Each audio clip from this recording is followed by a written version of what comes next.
Amigos suscriptores, saludo cordial, una nueva entrega Mi Empresa con Jaime Cardona. Importante, suscríbanse a mis redes. Recuerden darle clic a la campanita, muy importante, así les llegan las notificaciones. Y qué rico que puedan compartir para tener muchos emprendedores, muchos empresarios en el canal. Ese es el objetivo primordial. Hoy, de plácemes porque estoy con una mujer que tiene más puestos pero una mujer muy empresaria, muy profesional. Estoy con María Isabel Santamaría, administradora de empresas, especializada en marketing digital. Y de veras que les voy a enunciar despacio un poco lo que con ella logré conversar de lo que es hoy en día su profesionalismo y lo que hace. Especialista en cosmética natural y rejuvenecimiento facial sin cirugías. Ojo, aquí no hay cirujanos. Importante, tengan eso, que bueno, se van a dar cuenta que no es necesario tampoco ir al bisturí o a la sala. Estuvo bien la presentación, María, ¿cierto? Súper bien. Mejor bueno. No puedo haber estado, Jaime. Muy bien, María, gracias por recibirnos en el canal. No, Jaime, muchísimas gracias a ti por la invitación y qué rico que sea un espacio para que los emprendedores nos tejamos y podamos crecer juntos, porque haciendo empresas que crece este país. Y más con cosas tan innovadoras como la tuya, de verdad, de veras. Bueno, María, vámonos a los inicios. ¿Dónde naciste? Bueno, yo soy 100% paisa. Toda mi vida he estado en Medellín. Soy de una familia paisa que nació inicialmente en Envigado, o sea, la familia cuna como tal es de Envigado, y luego se vinieron a Medellín y aquí hemos estado toda la vida. ¿Tu núcleo familiar? Hoy en día están todos, papá, mamá, hermanos. Gracias a Dios, sí, papá. Mi papá es ingeniero industrial, es todo mi orgullo, porque es un papá al que yo describo como un hombre muy sabio. Es un hombre que nos ha direccionado con muchísimo amor y con muchísima sabiduría. Mi mamá toda la vida ama de casa, pendiente de mi hermano y yo, somos solamente dos. Y ahora pues el grupo se ha ampliado. Yo tengo un hermoso hijo de 10 años, se llama Sebastián. ¿Estás casada? Estoy casada, tengo un esposo muy maravilloso, un hijo que es, mejor dicho, la luz de mis ojos, y mi hermano tiene un hijo que es Martincito, o sea que entre todos armamos pues como la familia maravilla, como le decimos nosotros. ¿Primaria y bachillerato estudiaste en dónde? Sí, estudié en el Colegio La Inmaculada, mi primaria. Cuando estaba en quinto le hice meeting a mi papá y le dije que no quería estudiar más en un colegio femenino. Mi papá casi muere porque pues él es de esa cuna donde no hubo la niña en el colegio femenino, y me fui a estudiar a un colegio mixto, al Liceo San Rafael de Belén, es un colegio arquidiocesano, y creo que fue la mejor decisión de toda mi vida. Eso te iba a preguntar, María, para que vamos interactuando ahí. Hoy en día, los jóvenes es fundamental que estudien en colegios mixtos. Pues para mí fue un cambio radical. Pasé de estar en un colegio de monjas, donde todo era prohibido, ¿cierto? Donde nada se podía hacer. Entonces casi que incluso desarrollar temas de liderazgo era imposible por la metodología de estudio desde mi punto de vista. Cuando me paso al Liceo San Rafael, un colegio mixto, me encuentro con que se promueve todo lo contrario. Se promueve la libertad de expresión, se promueve el liderazgo, se promueven los trabajos en grupo, y descubro una forma de estudio maravillosa donde todos somos amigos, pero todos vamos creciendo y como alineados en un mismo concepto, y fue maravilloso. Yo no lo cambiaría por nada. De hecho, mi hijo estudia en un colegio mixto. Ahí hay algo importante que no puedo dejar pasar por alto. Hoy en día Colombia está atravesando por un tema, digamos, de un cambio de modelo económico y de modelo educativo muy importante, y quizás con justa razón, porque pues sin entrar en detalle, ni que las instituciones y que las cooperativas y todos esos grupos como FECODE y todo eso tendrán sus razones. Ajá. Para ingresar a una universidad, el modelo educativo que tenemos hoy en día, que es tan de libros, tan de tareas, sería cambiarlo por lo que cada uno quiera hacer y a llevarlo más a la práctica, María. Pues mira, Jaime, yo miré incluso desde la época del colegio. Yo ahora que tengo un niño de 10 años, uno evalúa y uno dice tantas cosas que les enseñan, pero tampoco para la vida. Sí. ¿Cierto? Porque son cosas que cuando uno las va a practicar, pues de pronto sí, pero de pronto no. De hecho, en la universidad, por ejemplo, yo que estudié administración, Uno se devuelve a los 4 primeros semestres de la universidad y lo único que ve es geometría analítica, cálculo lineal. Si me preguntas hoy, yo te digo, yo nunca lo he utilizado. Mi papá es ingeniero, mi papá sí lo ha utilizado, ¿cierto? Él sí, pero yo no. Yo me iría más a ese descubrimiento del ser humano. Yo en los últimos años me he volcado mucho a eso, a descubrir el ser humano, a descubrir el tema espiritual, a descubrir cuál es la misión que ejercemos o que venimos a vivir en este mundo. Y a los pelados no les enseñan nada de eso. Los pelados son alejados completamente de ese modelo y no saben ni siquiera ese Dios del que hablamos para qué sirve. Entonces creo que ahí hay que hacer una renovación. Presencial, o que también podamos, como en pandemia, que los jóvenes estaban ya estudiando y se generó un nuevo modelo educativo. Yo lo haría, que es desde casa, virtualidad. Yo lo haría un mix, porque 100% virtual, el pelado necesita también interacción, necesita socializar, ¿cierto? Pero también rico el día que el pelado no quiere ir a estudiar, pues que se permita, quiero estar en la casa, ¿cierto? Sin embargo, hoy los colegios, al menos el colegio de mi hijo, eliminó por completo nuevamente la virtualidad, ¿cierto? Tuvimos una época, incluso después de la pandemia, ellos regresaron al colegio y si el pelado estaba enfermo o algo, se podía conectar. Ya lo volvieron a eliminar, ¿no? Sería válido dejarlo y que hayan esas dos opciones para los pelados y que ellos elijan qué quieren. Primaria y bachillerato, y luego la universidad, ¿qué estudiaste? Soy administradora de empresas, 100% UPB, soy egresada de UPB.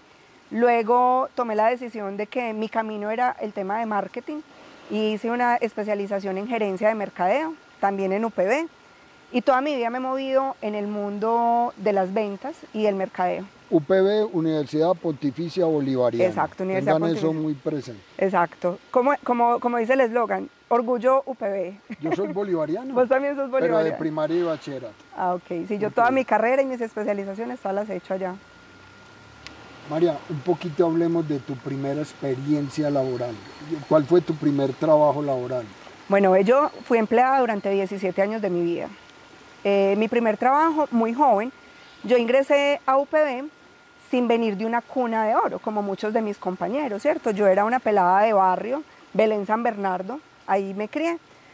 Pero como mi colegio era un colegio arquidiocesano, yo quedé como la mejor bachiller de mi colegio. Entonces me dieron entrada libre a UPB. Puedes entrar sin hacer exámenes, sin nada. Entonces nunca olvidaré las palabras de mi papá. Usted hizo su trabajo, yo hago el mío. Entra a estudiar a UPB. Entonces cuando llegué a UPB me encontré con un modelo donde mis compañeros llegaban a las 6 de la mañana en un carro, al mediodía llegaban en otro y por la tarde en otro. Y yo llegaba en bus, así de simple. Entonces yo dije, esto hay dos opciones. O me frustro por lo que está pasando, o tomo acción y empiezo a hacer un proceso de transformación para mi vida. Y dije, voy a buscar trabajo. Entonces un día salió en la bolsa de empleos de la universidad para trabajar en un banco, específicamente en el Banco de Villas, y era para trabajar en el horario nocturno. Entonces yo cuando lo vi, yo dije, no, yo me voy a presentar. Presenté el proceso y pasé, pero cuando terminé me dijeron, María, tu perfil nos gusta mucho, no queremos que trabajes en el horario de la noche, sino que queremos que trabajes en el diurno. Puedes cambiar de horario para estudiar. Y yo les dije, yo puedo cambiar de horario. Entonces terminé ese semestre y me pasé al siguiente a trabajar en el día y estudiar de noche. Entonces trabajé 4 años en el Banco de Villas. Esa fue mi primera experiencia laboral. Ahí viene la pregunta del millón. ¿Los jóvenes hoy en día deben de estudiar y trabajar? ¿O hay que estudiar y para empezar a trabajar? Hay que estudiar y trabajar. O sea, siempre ha sido mi teoría. Tengo compañeros de estudio que como eran de cuna de ricos, pues obviamente ellos que iban a querer trabajar. Papá les daba todo, no sé qué. De hecho, el día que iba a mandar la hoja de vida, le dije a mi mejor amigo, mandemos la hoja de vida, y la respuesta fue, gana esta, yo que voy a trabajar. Cuando yo me fui a presentar a otros cargos de mayor relevancia, cargos directivos, yo ya tenía una experiencia laboral. Yo ya sabía hacer cosas, entonces yo ya podía llegar y decir, soy estudiante o soy administradora, pero sé hacer esto, esto, esto y esto. Versus compañeros que no lo sabían hacer, o sea que mi ventaja comparativa era toda versus lo que ellos venían haciendo. Entonces yo empecé a ganar dinero mucho más rápido que muchos de mis compañeros del diurno, porque en la noche tenía compañeros que ya incluso eran gerentes, ya eran muy avanzados. María, porque mira, hay algo importante ahí y yo me enfrasco mucho o me enfoco mucho en las nuevas generaciones. Hoy en día estas nuevas generaciones están muy pegados de la tecnología de esto, mira. Ajá. O si no es esto, es la tablet, el computador, total. En fin, los centros de cómputo, los cafés internet. ¿Cómo hacer cómo hacer que el Estado promueva esas dos funciones, la presencialidad en la universidad, el trabajo, bien sea presencial en una empresa o también desde la casa a través de las redes, porque es que hay miles de trabajos. Mira, uno de los tuyos o gran parte de tu trabajo es a través de las redes sociales. De las redes sociales. ¿Cómo podemos interactuar eso para que nuestras nuevas generaciones puedan no dejar de asistir al aula de clase en la universidad donde se necesita y que también tengan esa práctica en la tecnología? Jaime, mira, yo creo que es mucho acompañamiento desde el hogar, ¿cierto? Porque los pelados están metidos en el mundo que hoy tenemos, ¿cierto? Esa es una realidad y ellos quieren estar ahí, pero uno como padre es el responsable de sacarlos también.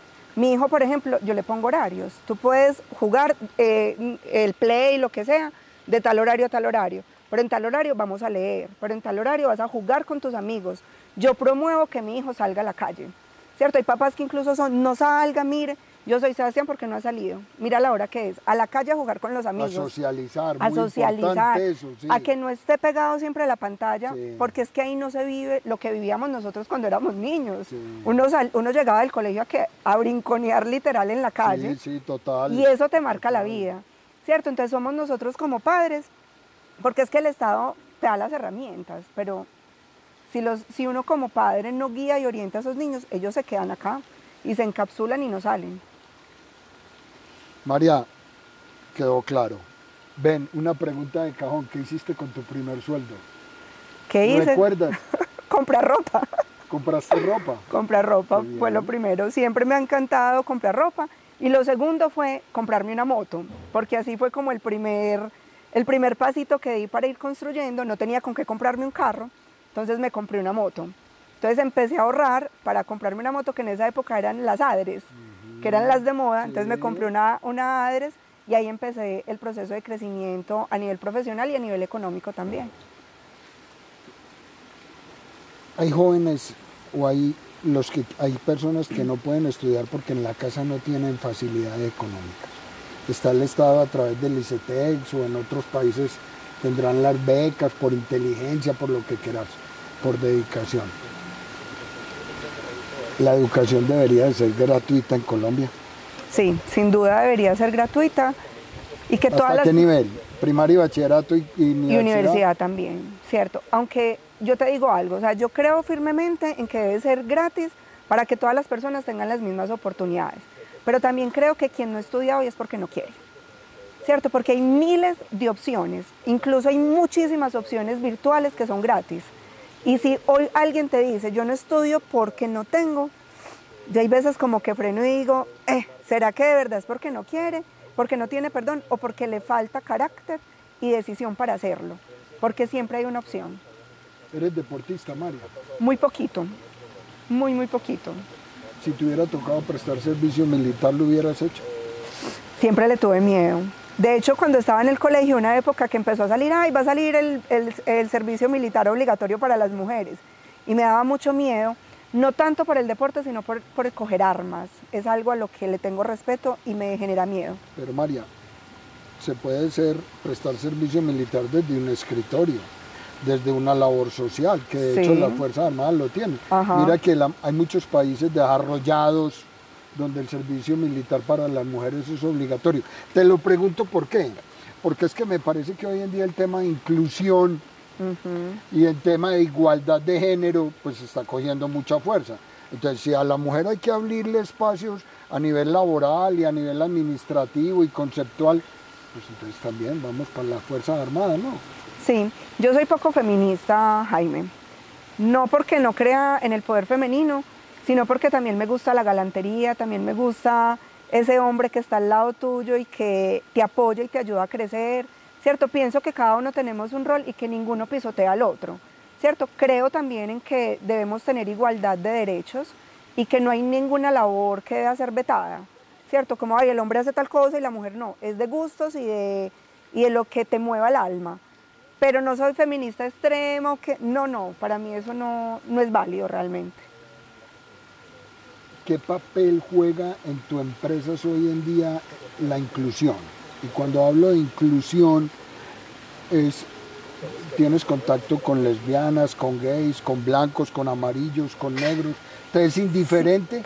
100%. De hecho, para mí esas categorías no deberían ni siquiera existir.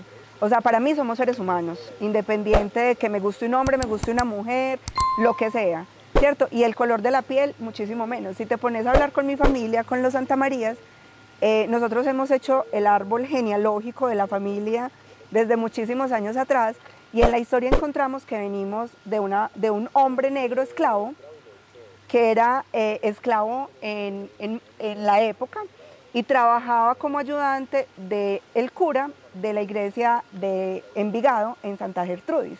Y de ahí nace la historia, o sea que nosotros venimos de esa generación de negros y hemos venido aclarando la raza, digámoslo así, por las uniones entre hombres y mujeres de diferentes colores. Entonces en mi familia tú encuentras ojiazules, monos, encuentras morenos, encuentras personas de mi color, hay diversidad.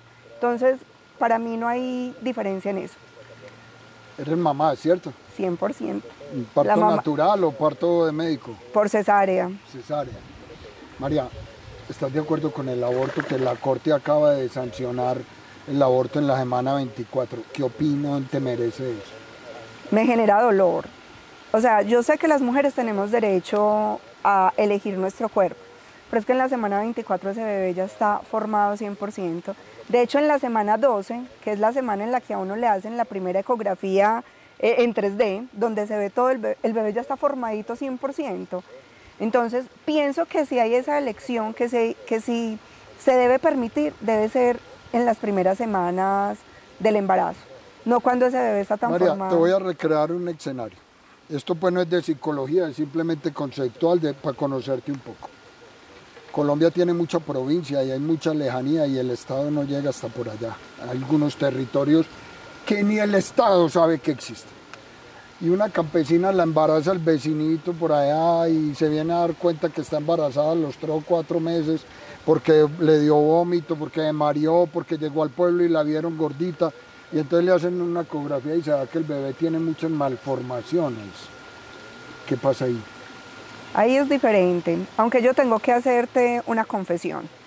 En mi familia hay una niña con síndrome de Down, se llama Luisa Fernanda. Luisa hoy tiene 28 años. Cuando yo estaba en embarazo, pues obviamente uno de los exámenes que le hacen a uno es determinar si su bebé viene con síndrome de Down o no. Lo primero que le dije a mi ginecólogo, al doctor Mauricio Arango, es: no quiero que me hagas el examen, porque independiente de que venga o no con síndrome de Down, mi hijo va a nacer, ¿cierto? Entonces creo que es muy personal la elección de cómo quieres tú vivir la vida, y para nuestra familia hoy Luisa, que es una niña con síndrome de Down, es una bendición. Pero el Estado no puede prejuzgar eso. Exacto. O sea, libertad. Es libertad. Que la mujer elija si lo quiere tener o no, si, o sea, ya es, y también dependiendo de la vida que cada mujer esté viviendo, porque todas vivimos una vida diferente. María, cuando en tu juventud, que estás muy joven. Gracias, no tanto, pero gracias. No, pero sí lo estás. Cuando estabas joven, ¿en qué soñabas? ¿Cuál era tu sueño? ¿En ser independiente, en trabajar para alguien, en tener tu propia empresa? ¿Cuál fue ese motor que te impulsó a ser lo que hoy en día eres? Ok. En mi juventud fui criada con todas las creencias heredadas que crecemos todos. Que hay que ir a la universidad, que hay que conseguir un trabajo muy bueno, que hay que ascender en una empresa y que ahí es donde uno se tiene que crear. Entonces yo empecé a trabajar bajo ese modelo: tengo que conseguir un buen trabajo, y siempre tuve muy buenos trabajos, gracias a Dios, pero no era feliz. O sea, me cuestionaba mucho. Cuando yo llegaba a una empresa, yo decía: pero yo, ¿por qué tengo que estar acá? Voy a decir una cosa que suena muy feo, pero era como yo me sentía. Yo decía: ¿yo por qué tengo que alquilar mi tiempo? ¿Cierto? Y así, pero me demoré mucho tiempo en entender que yo no hacía parte de ese modelo. ¿Por qué? Porque tenía tenía trabajos en empresas muy buenas, donde ganaba muy buen dinero, entonces estaba cómoda. Cuando nace mi hijo Sebastián, empieza realmente el replanteamiento en mi vida. María, qué pena te interrumpo, porque ahí dijiste algo muy importante. Entonces todo emprendedor que trabaje con su tiempo, con su empresa, con su ideal, debe de hacer escuela conocer cómo se hace una factura, qué es una mensajería, cómo cumplir un horario, cómo cumplir unas metas, o definitivamente tírese al ruedo desde joven, hermano, a emprender solito? Lo que pasa es que el tema es muy complejo. Para ser emprendedor hay que aprender, pero tú en la empresa no aprendes a ser emprendedor. Aprendes otras cosas, aprendes a ser disciplinado, aprendes a tener una estructura mental, aprendes a liderar proyectos, aprendes a trabajar en equipo, a liderar equipos, pero cuando tú ya te vuelcas de ser empleado a ser empresario, eso es otro cuento. Pero a ti te sirvió el ser empleado. Total. Eso te formó. Total. Digamos que son las bases de tu quehacer. Y fue la escuela, porque ahorita te voy a contar que antes de crear mi empresa trabajé en una multinacional de maquillaje y cuidado facial. Entonces fue mi escuela para poder llegar acá. Pero en este momento vos te encontrás con unos pelados que tienen tan claro su espíritu emprendedor que ellos no quieren ir a ese modelo. Pero entonces tendrán que buscar ese proceso de aprendizaje de otra manera porque sí hay que vivirlo. ¿Cierto? Sí hay que vivirlo. A ver, vivirlos sí, digamos, pero hay, a ver, las calles, las esquinas, los barrios están llenos de muchos jóvenes que dicen, pero bueno, ¿y yo qué hago? Y entonces van y le tocan la puerta a la empresa y le dicen, mande su hoja de vida. Ah, pero es que usted no tiene experiencia, hermano. Exacto. En fin, entonces, ¿cuál es el factor motivador para que un joven que diga, que tú por ejemplo llegue a tu casa y diga, uy, este chico como es de teso en esto? ¿Qué le decís? ¿Por dónde lo metes? ¿Cuál es el camino que el joven tiene que seguir? Es lo que yo te digo, no es obligatorio ir a trabajar a una empresa. Tenés que tener procesos de aprendizaje para poder liderar tu propia empresa. Pero no es la limitante, es que si yo no he ido a trabajar en una empresa no puedo montar mi propia empresa, cero. De hecho, muchas empresas no les van a dar trabajo si no tienen experiencia laboral, ¿cierto? Es las ganas, la iniciativa, y hay una cosa indispensable para ser empresario. Uno, se llama disciplina. Dos, se llama enfoque. Y tres, no tener miedo al fracaso. Porque eso es lo que muchas veces limita a la gente. Es que si me equivoco, es que sí, que es que. No podemos tener miedo al fracaso. Porque en esto muchas veces vamos a tener momentos buenos y momentos malos, pero el empresario tiene que tener una capacidad de resiliencia y de transformación increíble. No funcionó, cámbiala, me meto por otro lado, pero tiene que salir, ¿cierto? Ahí es donde está la diferencia. Y por eso muchos jóvenes hoy no necesitan ir a una empresa, porque tienen esas habilidades para desarrollarlas dentro de su propia empresa. María, ¿eres bilingüe? No, yo no soy de la generación en la que nos enseñaron inglés desde chiquitos. A mí me empezaron a enseñar inglés cuando estaba en sexto y sé lo básico, me sé defender, pero no soy bilingüe. ¿Hoy en día hay que ser bilingüe? Es una gran fortaleza si lo eres. ¿Abre puertas? Indiscutiblemente, es algo que le trabajo, por ejemplo, mucho a mi hijo, hay que ser bilingüe. ¿Y lo estás educando en ese sistema? Total, absolutamente. De hecho, no para que hable ni siquiera 2 idiomas, que hable 3, hable 4, porque entre más tengamos habilidades de comunicación, más fácil vamos a poder crecer y vamos a poder incluso llegar a otros estados que no llegamos. María, ¿le tienes celular a tu hijo? Le tengo celular a mi hijo. ¿Se lo controlas? ¿Se lo controlo? Sí y no. Mi papá me enseñó desde chiquita libertad con acompañamiento, ¿cierto? Entonces mi hijo, yo lo he educado como un niño responsable. Entonces Seba sabe que tiene horarios, él lo sabe manejar, sabe que tiene celular porque él sale con sus amigos a jugar y es un medio de comunicación directa conmigo. O sea, los jóvenes hoy en día todos tienen que tener celular desde chicos. Pues yo se lo tengo a mi hijo como un medio de seguridad más que de cualquier otra cosa. Que él esté con sus amigos tranquilos, yo lo puedo llamar, hijo, ¿cómo estás? ¿Dónde estás? ¿Cierto? Hacerle seguimiento. Y lo otro sí es control. Entonces, redes sociales sí las tiene, pero se las manejo yo. Mi hijo no tiene redes sociales abiertas. ¿Y se las vas a manejar hasta qué edad, María?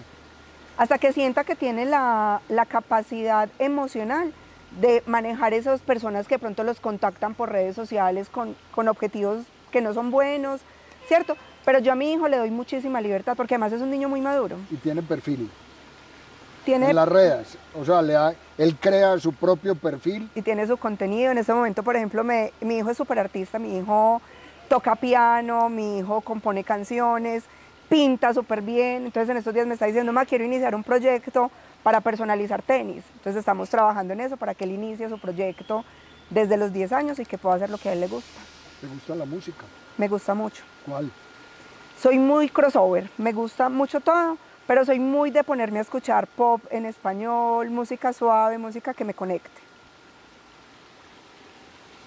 ¿Tienes algún vicio, sea de cigarrillo, vapo, todo eso que hay ahora de No, moda? soy más, soy más zanahoria que un horrible, no tomo, soy cero licor, no me gusta el licor, no fumo. El cine, Me encanta el cine, me encanta bailar, la literatura. me encanta, leo muchísimo. Hay que leer mucho hoy en día. Mucho, y se lo promuevo muchísimo a mi hijo. Hay que leer porque cuando tú lees, aprendes y aprendes también la visión de otras personas. Entonces es muy válido hacerlo. Hemos conocido una mujer muy íntegra. María, íbamos en Avevillas, ¿cierto? Sí, Y me comentaste que trabajaste en una multinacional de cosméticos. sí. De ahí nace ese amor por lo que haces hoy en día. Ese fue el abrebocas, digámoslo así. Sí, yo trabajé en Jambal, trabajé 7 años en Jambal, liderando todo el equipo comercial, toda la fuerza de ventas de estas señoras que venden por catálogo. Ahí aprendí muchas cosas.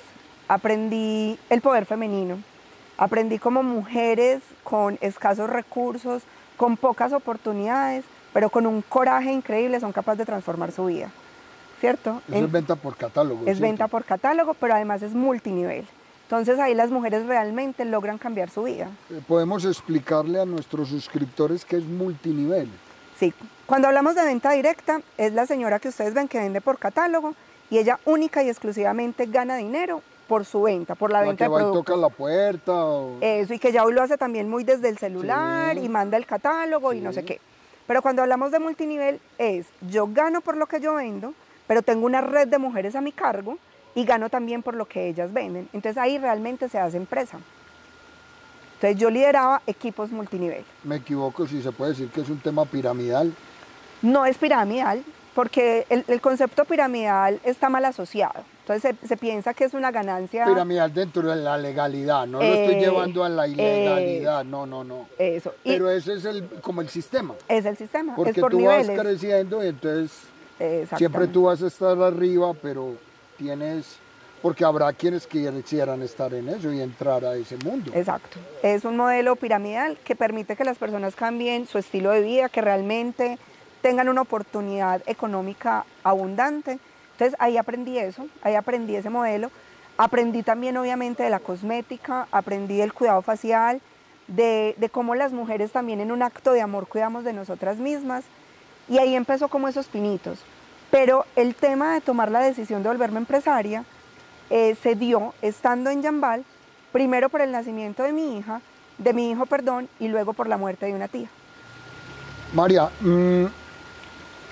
a mis suscriptores les digo, esta es la primera fase de la entrevista con María. Vamos a entrar en una segunda fase en la cual vamos a conocer su emprendimiento, lo que hace hoy en día y lo que verdaderamente les puede llevar a que se motiven a pisar donde esta mujer ha dejado huella.